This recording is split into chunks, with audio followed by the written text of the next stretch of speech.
I'm very happy to accept the College of Education and Human Ecology Alumni Society Career Achievement Award. I want to thank Dr. Gay Supinel, Professor Emeritus, Dr. Catherine Clark-Ike, former president of Rio Grande University. These were two of my first students who went on to get their PhDs and have had outstanding careers in education, and they nominated me for this award.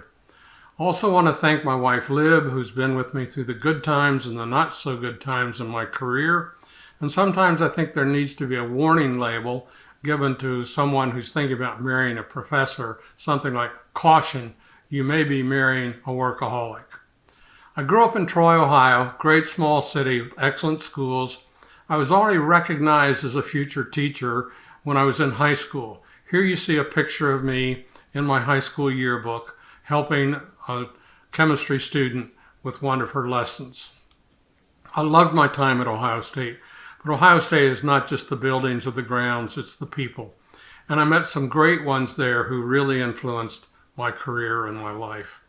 When one of the education professors needed to leave fairly quickly, they needed someone to fill in for his class. I was asked to teach the intro statistics class that he was teaching.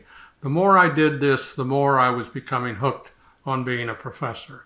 Now, we have to admit that statistics is clearly not a subject liked by a lot of people. I wish that I had a camera every time I was on a plane and somebody would ask me what I did, my work, and I'd say, well, I teach statistics. The expressions on their faces would just be something to really capture. I'd get a few smiles and maybe a few positive comments, but most of the time I'd get an expression of something like a youngster's first taste of a raw lemon. I started using Mark Twain quotes in my classes, and I found that these reduced anxiety. And in this picture with Hal Holbrook, who impersonated Mark Twain for 60 years, he writes, "Jack Barnette, the Mark Twain statistics professor, thank you for all that thinking." I've taught at more than 12 universities, and the student evaluations have been very positive, but you can't please everyone.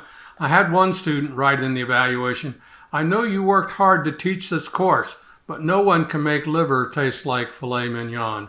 But the most satisfying evaluation comments would be things like, "I will be a better teacher after watching how you do it." As a teacher, you can't get a nicer, better, rewarding compliment than that. Again, I want to thank the many who've made this possible, my students and my colleagues and others who've influenced my life. And in particular, I'd like to thank the Alumni Society for awarding this grant. I greatly appreciate it.